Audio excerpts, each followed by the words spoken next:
Olá, bom dia, boa tarde, boa noite. Está começando a primeira mesa do Elicé, Encontro Literário do Cerrado. E neste encontro, a gente vai passar pelos quintais da imaginação. Nessa viagem literária, falaremos para crianças e adolescentes de Ituiutaba, uma cidade que fica no pontal do Triângulo Mineiro. O evento conta com a Feira do Livro, com importantes empresas expositoras, bate-papo com escritores e escritoras do Brasil e de outros países que falam a língua portuguesa. Atividades de formação, visitação de escolas, mesas virtuais como essa, internacionais e muito mais. E o nosso convidado de hoje é nada mais, nada menos do que Amossi Mukavelli. O Amossi nasceu em 1987 em Maputo, Moçambique, onde vive. Poeta, curador de festivais literários em Moçambique e Portugal, jornalista cultural, coordenador do projeto de divulgação literária Esculpindo a Palavra com a Língua, foi chefe de redação de Literatas, revista de literatura moçambicana e lusófona, diretor editorial do jornal O Telégrafo, editor-chefe do jornal Cultural Debate, editor de cultura no jornal Expresso Mos, colaborador do Jornal de Cultura de Angola e Palavra Comum da Galiza, Espanha.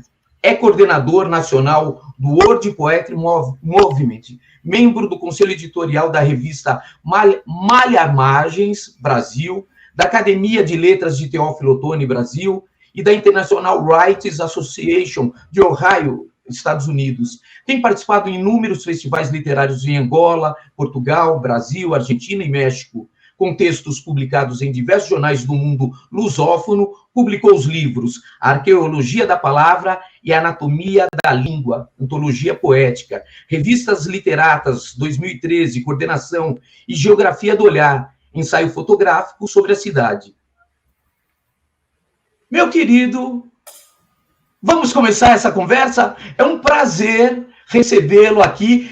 É o primeiro escritor moçambicano que eu conheço assim, tete a tete. Seja bem-vindo, Amossi. Muito obrigado, bom dia a todos que estão nos acompanhando. É um grande prazer participar neste grande festival intermunicipal, intercidades, e que é um festival, primeiro, creio que eu conheça, com esta vertente da intermunicipalização do livro e da leitura. Muito obrigado e estou feliz por estar aqui convosco. Amossi, a gente quer falar sobre infância. Eu quero saber quem é esse Amossi. Aliás, Amossi, você é novinho e é um cara tão ativo, tão participativo na poesia, sabe? Engraçado, eu ouvindo uma entrevista sua no YouTube, eu vi que você, assim, respeitando a tradição moçambicana. Eu sou Amossi Mukavelli, nascido, tal como disse o Paulo, em 87, no dia 8 de julho.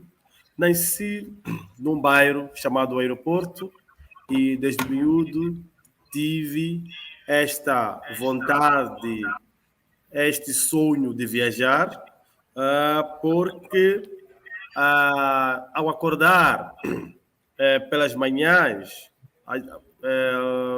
no horário entre as 4 e 4:30 da manhã, ouvíamos o avião, o Boeing famoso DC-10, um dos maiores aviões que a linha aérea de Moçambique teve, e este avião sempre ruminava nas nossas casas, quando estava na manutenção e tudo mais. E, além disso, na minha infância, ou nos meus primeiros anos de vida, quando comecei a gatinhar, quando comecei a andar, comecei a ouvir, a escutar, ouvíamos também o rugir do leão no jardim zoológico, não é?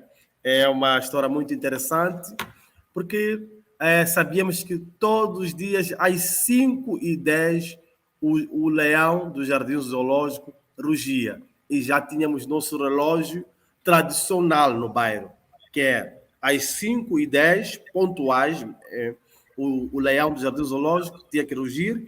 Às 4:20, às terças e quinta, o DC-10 estava na oficina a ser reparado, não é? E também cresci numa casa muito interessante em termos de diálogo interreligioso. E também, por sorte, cresci numa casa onde nunca teve as batalhas étnicas e tribais. Cresci também numa casa onde vivia com os meus avós, não é? Tenho a sorte ou o azar, não sei como é que posso explicar isso, de ser filho de uma mãe solteira, não é? Minha mãe nunca casou com meu pai, mas conheci meu pai. Meu pai teve muitos filhos com mulheres diferentes, e para que não tivesse esse trauma de ter pai separado, mãe separado, fui crescer, fui educado pelos meus avós, não é? E essa educação com os meus avós levou-me a entender o mundo e a entender as nuances de como se preserva uma família, como que se constitui um casamento ideal, como quem diz. Meus avós, os dois, são do sul de Moçambique, concretamente na província de Maputo, então nunca tive esse elo de transgressão interétnico ou tribal, de este ser de outra tribo e este ser de outra. Também os meus pais, meu pai é de Gaza, é Maxangane, minha mãe é de Sul, é de Maputo, é Maronga, mas tem a mesma cultura, fala a mesma língua, então não houve essa diferenciação de escalões identitários, não é? Também tive a sorte de ter na mesma casa duas religiões. O meu avô professava a religião muçulmana, a minha avó professava a religião de matriz africana chamada Zione, e eu tinha o dever de todos os dias, quando comecei a saber, quando iniciei a ler, na segunda classe, terceira classe, já sabia ler. O nosso ensino naquele tempo era muito rígido, rigoroso e de muita qualidade também, não é? Olha que a minha avó não sabia ler. Sabia apenas assinar o seu nome, o que é uma coisa muito interessante.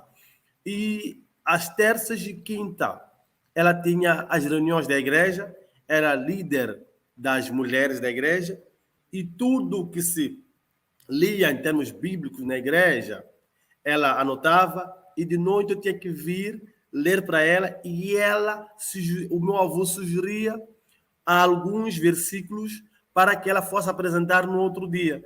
E eu tinha que ler para ela, ela decorava. Chegava à igreja, começava com a sua palestra. Mas, de manhã, eu ia às aulas na madraça. A madraça é a escola muçulmana, nesse caso. Via a vertente do meu avô. E nesta casa, onde eu cresci, os filhos dividiram-se.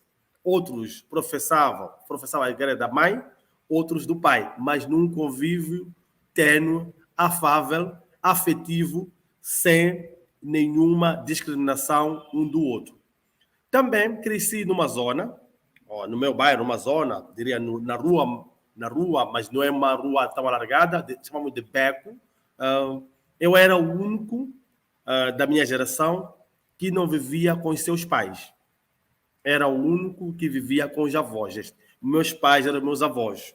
E isto também ensinou-me a ser lutador mais que os outros que tinham pai e mãe, que sabiam conversar com o pai, chamar alguém de pai. É uma coisa que eu só aprendi aos 22, 23 anos, quando conheci meu pai assim de forma mais frequente, não é? Porque antes a nossa relação era muito distante, era só entrega de coisas, mas não tinha essa relação tão aberta com o meu pai. E eu ouvia isto nos meus amigos, a chamar pai, chamar mãe, e minha mãe, percebendo-se disso, ela fazia esses dois papéis, de mãe e pai. Meus avós também. Então, eu era o único da zona que tinha 3 pais, ou tinha 3 mães. E isto também mostrou-me como vencer na vida, como lutar na vida. A minha infância foi dedicada aos trabalhos de casa, aos trabalhos da escola, também a estes ensinamentos sobre religião. uma religião cristã e outra religião muçulmana, islâmica. Então, todas as religiões tinham a mim como um porto seguro, não é? Então, a minha vida era um porto, um cais, onde atracavam os cristãos, onde saíam os islãos, e eu tinha que ter a capacidade, ainda miúdo, né, de gerir estes dois mundos e que por si só construir o meu mundo, não é? O meu mundo interreligioso, o meu mundo de diálogo, o meu mundo de afetos, não é? E sempre nós, como meus amigos, também temos uma brincadeira que era muito boa.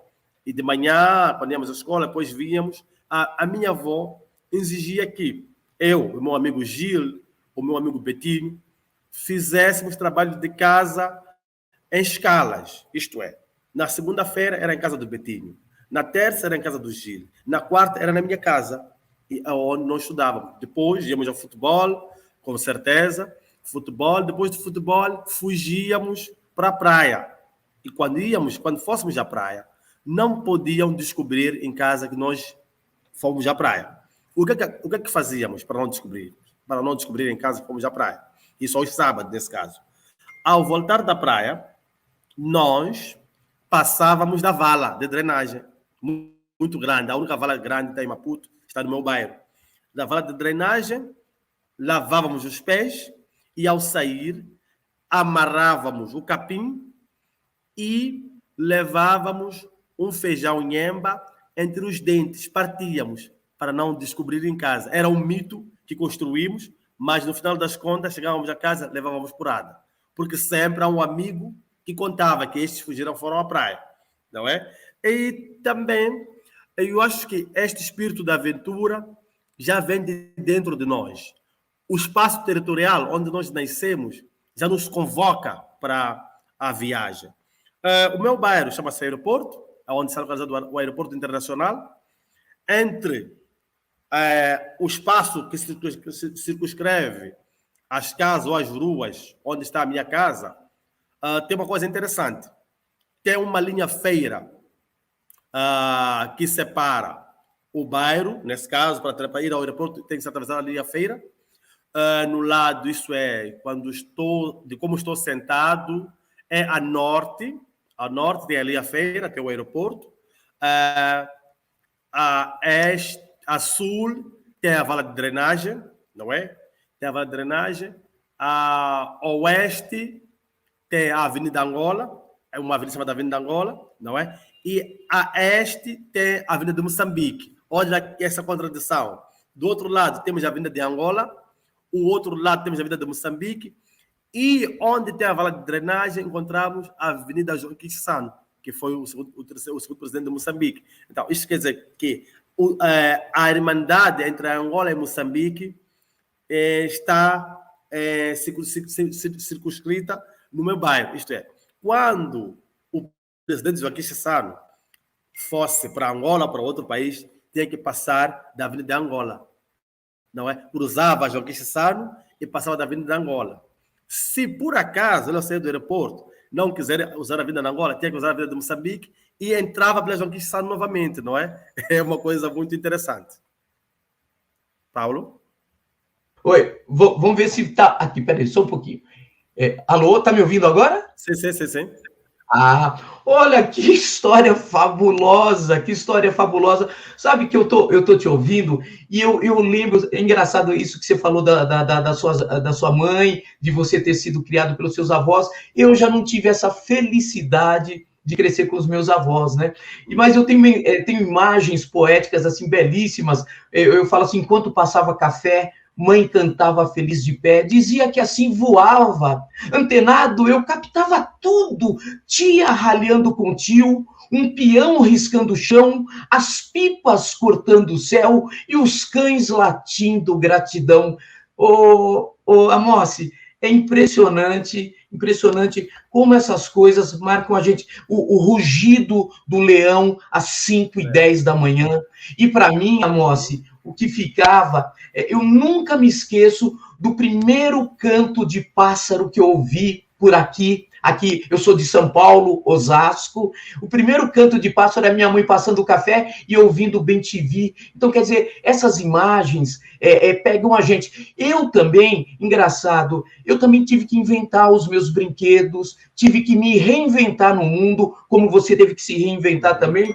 E eu lembro que eu sentava num cantinho e falava assim, olha, eu gosto dessa horinha da tarde, onde tudo que cessa me acessa, gosto de ficar assim, encolhidinho no meu cantinho, vendo toda a manada como se eu fosse o dono de nada. Eu estou falando essas poesias para você, Amossi, porque eu queria dizer uma coisa que eu acho muito importante, lendo sobre a infância em Moçambique, eu percebi uma coisa que é comum também à infância aqui no Brasil, como que a criança, ela com nada, ela inventa mundos possíveis. E o Elisser está falando dos quintais da imaginação, essa coisa de não ter nada na mão e ter um mundo ao mesmo tempo. Fala um pouquinho sobre isso para nós, por favor. Eu acho que a grande vantagem de tudo isto é o poder da imaginação e o poder de saber de antemão que não tenho ninguém para me comprar um brinquedo, não tenho um irmão mais velho para lutar se levo porrada na rua, não tenho mais outra pessoa que possa me dar a mão quando estiver perdido na rua. Eu tenho que criar essas narrativas, não é? Eu acho que, antes de terminar, gostaria só de ler um poema meu, que eu acho que esse poema resume a minha fala. O título do poema é A Casa. Nomeei lugares onde se esparama a ternura e estou só e comigo. Jorge Luís Borges. Retomo a infância com a memória que habita a casa que me devolveu a luz. Na sala, ergo o corpo do coração. Quando tudo arde, e quando tudo arde, prolongo a polifonia das histórias contadas, em noites onde jaz a saudade. Meus avós tinham cabelos brancos a derramar em ruínas da minha presença. Um rio interminável a luzir no madrigal cântico dos pássaros. Meus avós tinham os olhos de cor nutritiva, perene nos sulcos do tempo, a soar no tabuleiro da alegria. Distantes, acolhem-me nas manhãs rendidas às pétalas da ausência. Na velha casa, a solidão traça uma rotina fúnebre. Quando o desejo não sacia as lágrimas, a enxaqueca permanece em vigília, meus olhos assombrosos de tanto chorar eternizam uma dor já sem nome. Na chave que as tomo em mãos, ardentes cintila a lembrança quando tudo se recompõe no álbum de fotografias. Então, este poema resume, na verdade, a herança que os meus avós me deixaram. E esta herança está no álbum de fotografia. É onde eu rememoro toda a minha infância, é onde eu volto ao lugar da minha felicidade, é onde eu volto ao território mais amplo, onde eu sempre fui rei. Muito bom, muito bom. Só um minutinho, tem um poeta mineiro aí de Uberaba, que morou muito tempo no Rio de Janeiro, chamado Cacaso, não sei se você conhece, e já que estamos falando de infância, o Cacaso diz assim, ele tem um poema que ele fala, deixa eu achar aqui, só um minutinho, ele diz assim, minha pátria é minha infância, por isso vivo no exílio. Sabe, Amós, antes de você recitar a casa, eu tô com a casa aqui, ó, em mãos, tá vendo? Aliás, eu peguei os seus 8 poemas que você publicou na revista Acrobata, e eu falei assim, meu Deus, é uma poesia de doer, é uma poesia que apresenta uma pessoa, e ouvindo, eu tô arrepiado, e ouvindo você falar, sabe, Amossi, eu falo assim, caramba, são palavras de carne e osso e pura emoção. Manda ver o outro poema que você quer nos presentear. Reencontrar o amor. E as manhãs são poços de petróleo nas palavras dos filhos, e atiram-se através deles como jatos para fora da terra. Herbert Elder. Nas manhãs, a minha mãe abre as vagas incontornáveis da saudade, símiles da luz ausente que me esculpiu. Entre lágrimas e quedas, rebenta a inaudível angústia. Espinhos feridos pela distância assinada pelo medo, e quando o silêncio purifica as paredes da casa, a minha heroína derrete na sílaba que renuncia à sua presença. Agora, sinto a fragrância do meu canto pela voz obscura dos distantes acenos, na esperança de açoitar a lápide onde jaz. Com flores, segura a memória emudecida, uma oração fria se converte em fogo. Entristeço-me quando releio o testamento do luto. Esta herança indecisa, mergulhada num passado descorado. Teu silêncio, língua de sinais, que me conduz pelos escombros da casa abandonada, hasteia o altivo sonho de uma criança em ruínas. Permaneço no mesmo lugar de sempre, onde o dilúvio, eterno murmúrio dos sonhos presos na tumba, se depreende em combustão diária. Antes, porém, trausente pela noite ausente, colho a dor agrária dos sulcos vazios. Obrigado. Muito bom, muito bom. Olha, incrível, você Amós, é um pintor de imagens, né? O poeta é aquele que também cria imagens, mas é assim, engraçado, eu acabei nem falando quando você terminou o outro poema, e esse também maravilhoso, Reencontrar o Amor, mas eu queria que você me falasse, eu quero voltar um pouquinho aos seus avós, eu queria que você me falasse dos olhos de cor nutritiva. Que imagem belíssima e feliz. Fale um pouquinho disso e depois a gente volta para o outro poema. Os olhos de cor nutritiva têm várias leituras. São os olhos que me nutriam de afeto, de amor, de boa educação, boas maneiras, não é? São os olhos que, ao acordar, eu tinha que ir dizer um bom dia, como é que dormi, como é que eles dormiram, e depois fazia os trabalhos de casa, e quando estiver ou for a sair, tinha que dizer para onde vou e com quem vou. Então, esta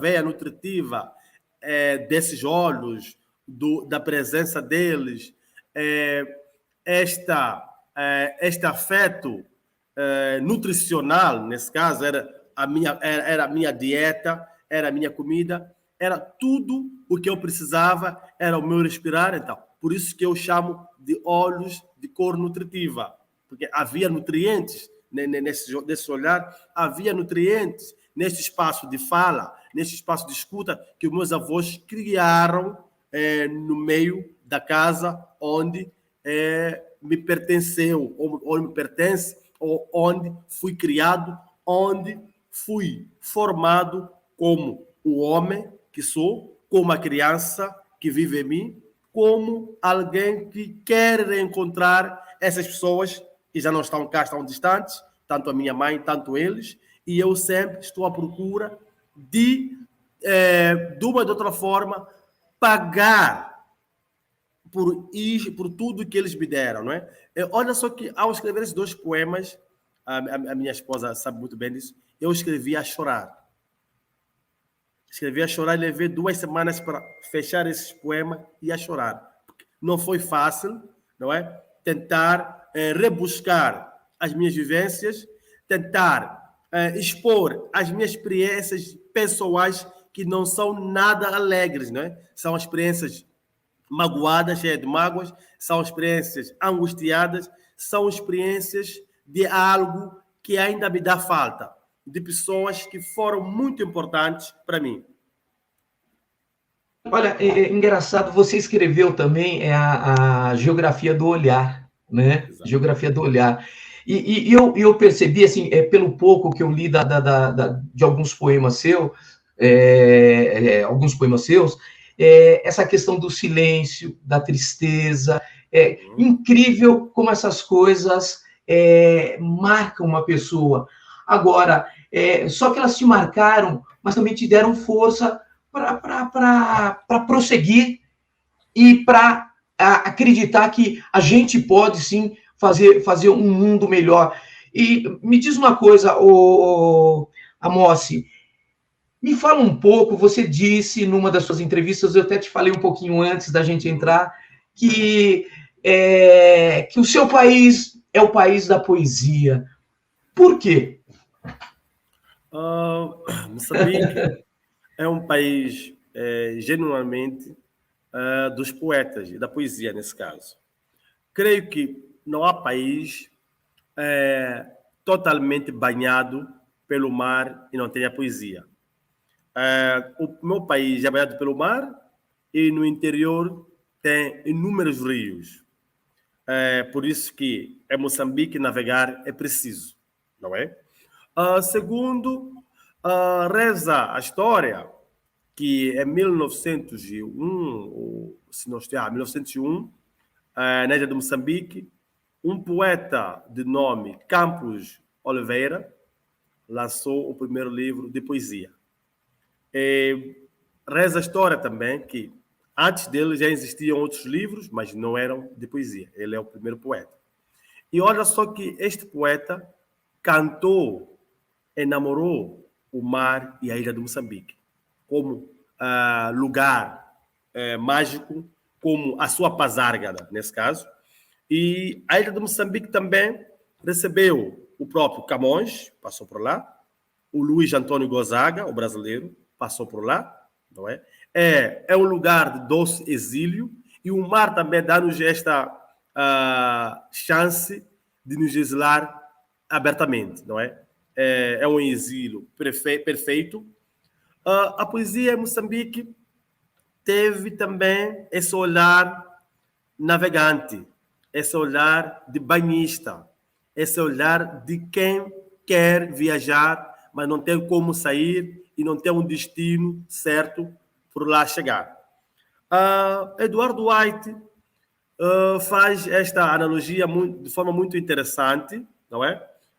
Num dos livros seus, onde ele diz... não, desculpe, antes do Eduardo White, é o Adelino Timóteo, diz o seguinte: viagem à Grécia através da ilha de Moçambique. Como um moçambicano vai à Grécia a partir da ilha de Moçambique. Então, isso já mostra que Moçambique, tendo este mar, é o centro do mundo. De Moçambique, você vai para todo lugar, onde quiser e quando quiser. E a poesia nos ensinou isso. A poesia moçambicana tem esta veia marítima e esta navegação, esta correlação de poesia e mar já tem aquilo que chamaremos de palpiceste literário. Começa com Campos de Oliveira, vai para Rui Nofle, segue para Luís Carlos Patraquim, o Mia, o Eduardo White, o Armando Arthur, o Sangaro Cap, o Adelino Timóteo e tantos outros que têm o mar como seu Cicerone, não é? Como a engenharia de ser ave, como diz o Eduardo White. Este Amar sobre Índico, que White é um título do livro do Eduardo White, Amar sobre Índico, já nos mostra que o mar é a nossa mulher preferencial e todo poeta moçambicano precisa de namorar o Índico. O Índico é a mulher que traz-nos todos os materiais, não é? Traz-nos todas as falas, tem em suas mãos o manual da nossa felicidade. A poesia Moçambique sempre seguiu este roteiro. O roteiro do Oceano Índico, o roteiro da primeira capital moçambicana, que é a ilha de Moçambique. é um lugar politicamente esquecido, mas que a poesia sempre traz a memória.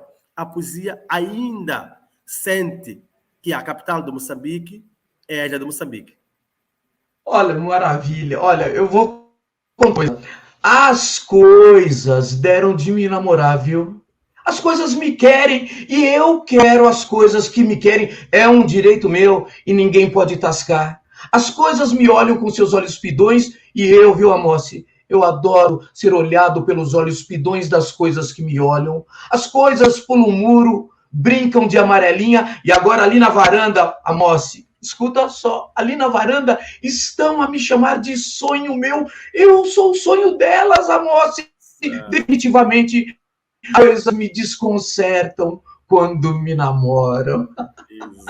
Amor, assim, deixa eu te falar uma coisa. Não, não, eu tô falando isso porque, na verdade, eu fiz uma pergunta para você falar sobre a poesia em Moçambique, mas você também disse numa das suas entrevistas que se o mar está para a poesia, o campo está para a prosa. Por quê, Amor? Explique isso para nós. É uma coisa muito interessante na literatura moçambicana.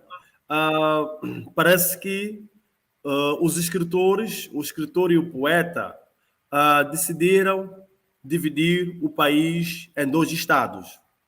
Um estado líquido, um estado terrestre. O líquido é para os poetas, o terrestre é para os prosadores.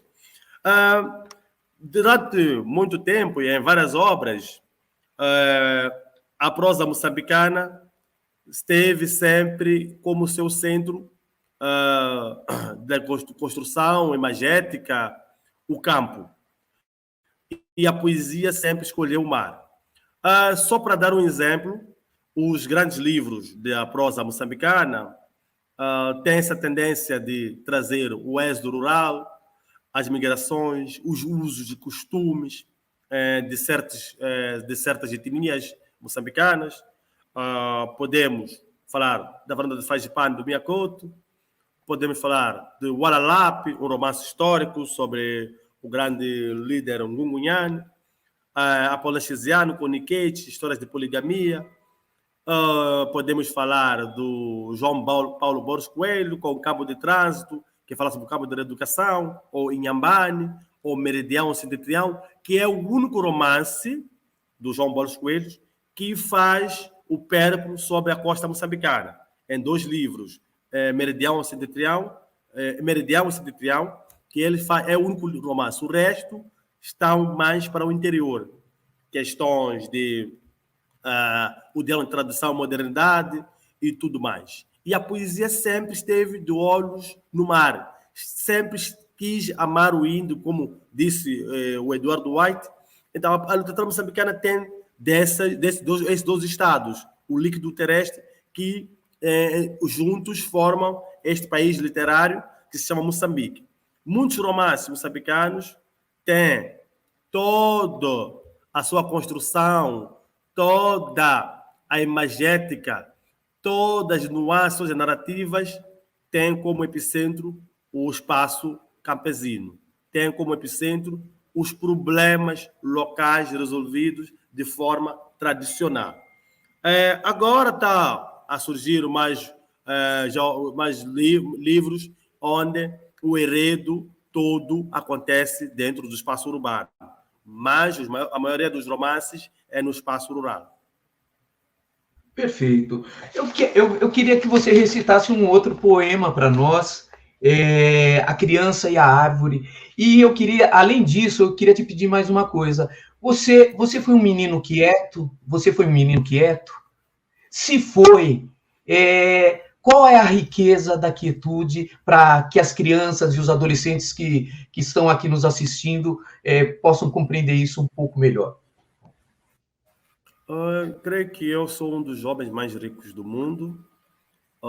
Tive o afeto e a benevolência de ter os meus avós como os meus mentores, uma avó semi-analfabeta, não é? E um avô de profissão mecânico, que só tinha a quarta classe, porque era a única classe que ele tinha que estudar até aí, no tempo colonial. uma casa que não tinha livros, além das revistas que meu tio, quando fosse lá visitar, trazia aos jornais, já de meses e tudo mais, e ter um avô como o meu, que me levava, pelo menos, a ir ver o futebol no estádio, era um adepto ferrenho do futebol, do Ferroviário de Maputo, e por incrível que pareça, ele me ensinou também a ser livre, me ensinou a liberdade.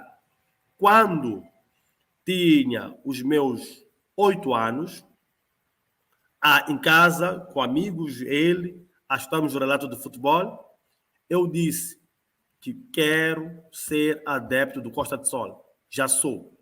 Meu avô me olhou e disse, vais perder comigo.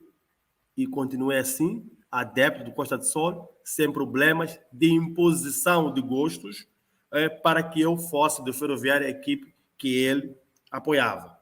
Mas não vi isto nos pais dos meus amigos, que eram adeptos de uma equipe e todos os filhos deviam seguir aquilo que o pai quisesse. Então, eu, desde miúdo, sempre me ensinaram a ser livre.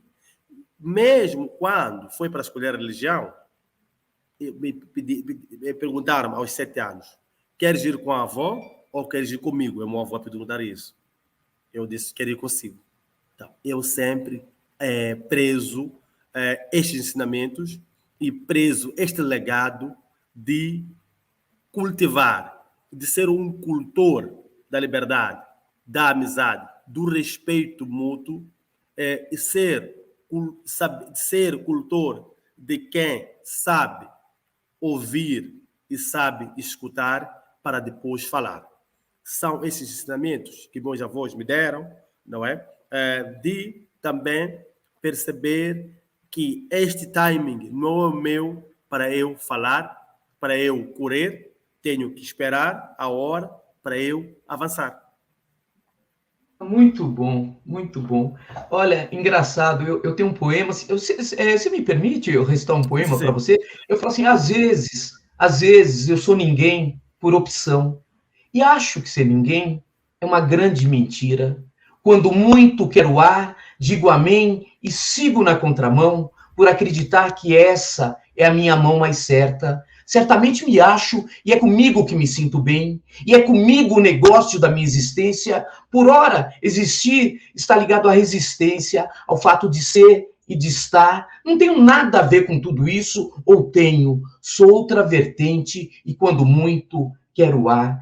É engraçado, você estava falando do seu avô, de quando você foi para o estádio, e a primeira vez que eu ouvi um poema do poeta brasileiro, do Carlos Drummond de Andrade, foi ouvindo uma partida de futebol de um time que nem é o meu, mas o locutor, chamado Osmar Santos, que foi conhecido aqui no Brasil como a voz das diretas nos anos 80, ele disse assim: gol eterno, como diz o poeta Carlos Drummond de Andrade, é tudo aquilo que vive uma fração de segundo, mas com tamanha intensidade que se...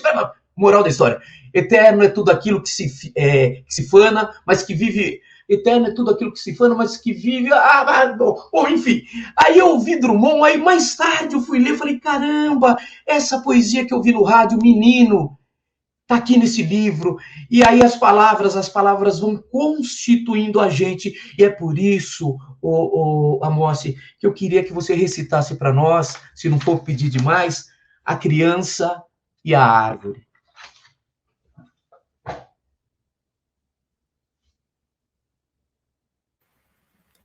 Opa! Não estou ouvindo. Este poema retrata uma fotografia do amigo fotojornalista e pediu para fazer um poema sobre a foto, nesse caso. Ó, fazer um outro poema, porque a fotografia também é um poema. A criança e a árvore.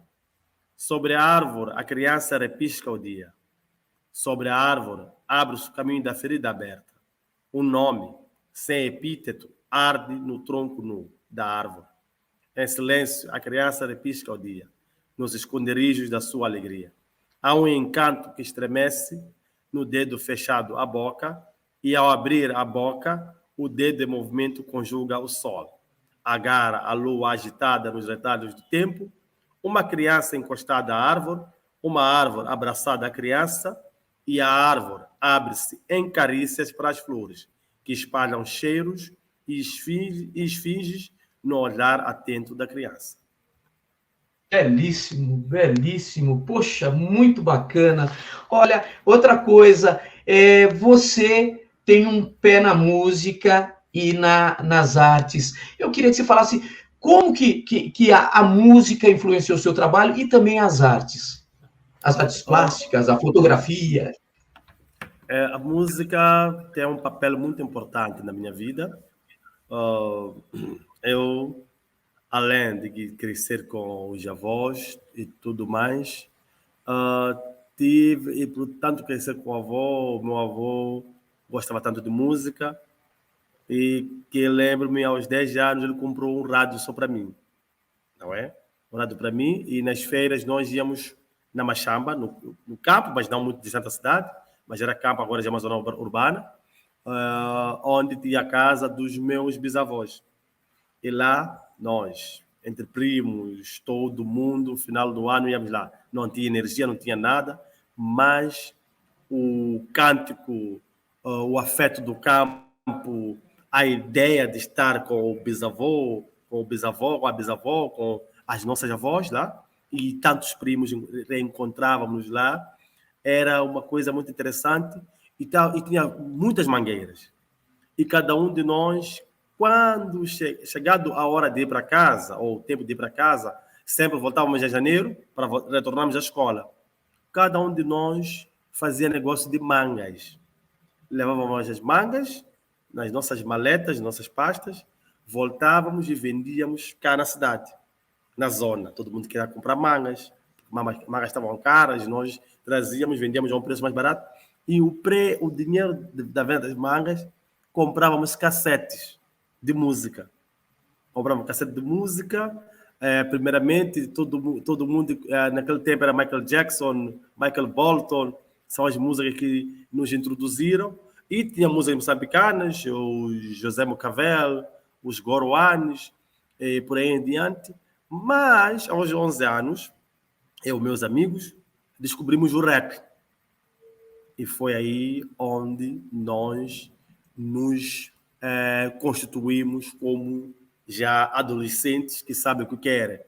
Começámos a escutar o rap, comprávamos cassetes, trocávamos cassetes, íamos em bairros, começávamos a brincar de rapar, de interpretar americanos nesse tempo. Era pouca música, um pouco rap lusófono que chegava a Moçambique, ou nós não tínhamos, já éramos miúdos, e começamos a ir atrás do nosso mais velho da zona para nos dar essas músicas. E a música sempre faz parte da minha vida. Daí do rap, começamos a cantar e tudo mais. Temos que ter o jazz. O jazz para poder fazer samples, isto é, levar uma parte da sonoridade do jazz para aliar ao boom do hip-hop, para ter uma instrumental mais bem conseguida, mais bem bonita. E toda a vida foi feita de música. Aos 14, aos 13, aos 12 anos, entro numa escola da Igreja Católica, que foi uma das melhores escolas, onde fiz a 6ª e 7ª classe, o segundo ciclo nesse caso. Professores, 80% eram padres e irmãs. Tinha muita literatura na biblioteca e introduzimos a literatura. E aí, mas é uma coisa que eu nunca me entrou, foi a música clássica. Não consegui escutar música clássica. Daí, da literatura, que começamos com a literatura espanhola, entra a música brasileira. Entra a música brasileira, o MPB, conheço o Caetano Veloso, o Milton Nascimento, o Djavan, e todos esses. Com o andar do tempo, conhecemos a Adriana Calcanhoto, Maria Gadu. Então, a música faz parte do meu itinerário desde criança. Sempre tive música ao meu lado, sempre vivemos com a música, sempre convivi com a música.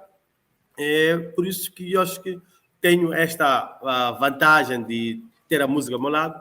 As artes plásticas é um caso muito interessante. O meu bairro é um bairro famoso na produção,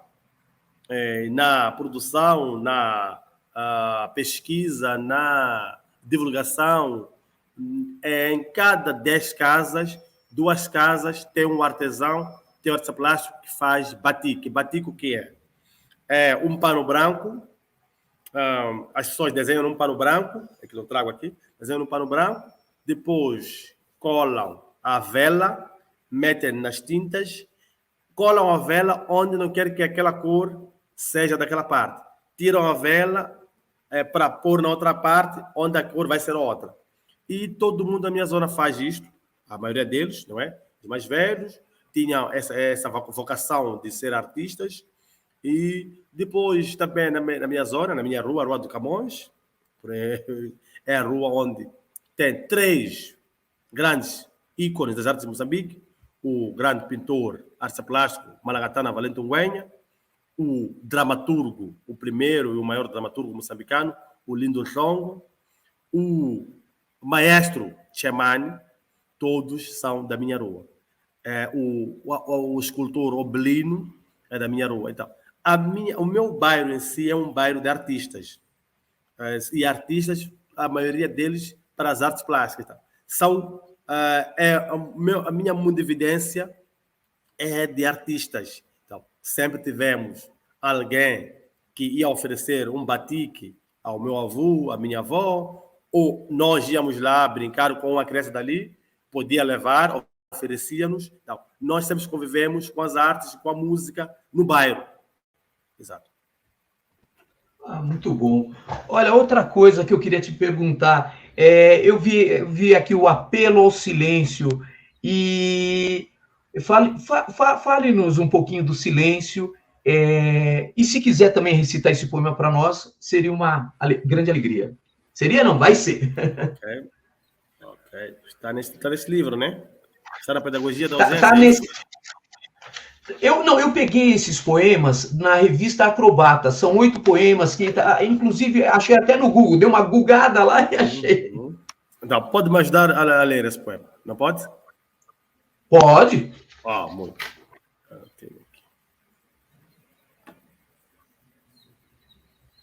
Pode me ajudar a ler? Não tenho aqui comigo. Então vou eu. Tá bom, perdão. Vamos lá. Pescam luas com ratoeiras magnéticas a tatuarem as margens do rio. Com bolsos rasgados de oxigênio, deixam cair moedas de espelhos quebrados pela dívida dor. Eles caminham nas nuvens com sapatos de neve para diminuírem o calor da distância. Os gatos suam a noite toda e, ao amanhecer, leiloam as suas torneiras de suor para o orvalho. O rugir do silêncio é mais forte quando escutado nas colunas do medo. Em cima da mesa, os holofotes ardem dentro dos pratos escuros de abandono. Eu vou repetir. Em cima da mesa, os holofotes ardem dentro dos pratos escuros de abandono. O medo é uma voz nostálgica que se espelha das nossas dores, embriagadas de insônias seculares. Exato. O medo é uma voz nostálgica. O apelo ao silêncio é mais uma autobiografia, não é? Eu acho que sempre, como criança, como criador, como jornalista, como jovem, como chefe de família, o silêncio foi muito importante e é importante para o nosso dia a dia. Quando um poeta apela ao silêncio, está a chamar a si próprio, a razão, nesse caso, não é? Um poeta é sempre alguém que deve-se desconfiar tanto dele, não é? Não é confiável, é bom não se confiar num poeta. E o apelo do poeta pode ser um apelo ambíguo, né? Pode ser um apelo ambíguo, e por isso ele está numa mesa de holofotes e os pratos levam ao abandono, porque acha que faltam 3 pessoas na mesa, não é? E que não estão lá na mesa. Mas os holofotes estão ali, os pratos estão ali na mesa, mas faltam algumas pessoas na mesa, não é? E também quando chega amanhã a cacimba ou o orvalho, ele sente a falta do ruído do DC-10, do Boeing, sente a falta do rugido do leão, sente a falta dos assobios dos seus amigos e sente a falta dos carinhos feitos de ferro e sente a falta das brincadeiras das crianças que já não existem, que as crianças agora nascem adultas, que é Moçambique, nesse é Maputo, nascem adultas e há muitas coisas que perderam. Então, este apelo ao silêncio é, na verdade, um chamariz à nossa consciência, um chamariz à minha infância, uma saudade, não é? Uma saudade tão enorme que está procurando seu espaço para poder fazer uma exposição fotográfica daquilo que era, daquilo que é uma infância que agora tem outras denominações. É nesse sentido. Poxa, Amossi, olha, a gente está chegando ao final da nossa conversa. Em nome do Elicé, agradecemos e muito ouvir a sua palavra. A sua palavra inaugura novos mundos. Olha, eu torço demais pelo seu trabalho. Eu queria dizer o seguinte: vou ler tudo do Amossi, vou te mandar também, depois eu te procuro via WhatsApp. Eu quero mandar alguns livros meus para você e quero ler a sua literatura. Amossi, a tua fala me comoveu, sabe? Eu estou aqui encantado. Eu tenho certeza que as pessoas que nos acompanharam até aqui também devem ter se comovido. E obrigado por abrir o coração para falar com a gente. Muito obrigado, Elicer. Muito obrigado à curadoria, ao Humberto. Muito obrigado ao camarada José Santos, à Paloma, à Lídia, ao David, ao Paulo, que acabei de conhecer, que é um doce de pessoa. E vamos continuar em contato. Muito obrigado a todos.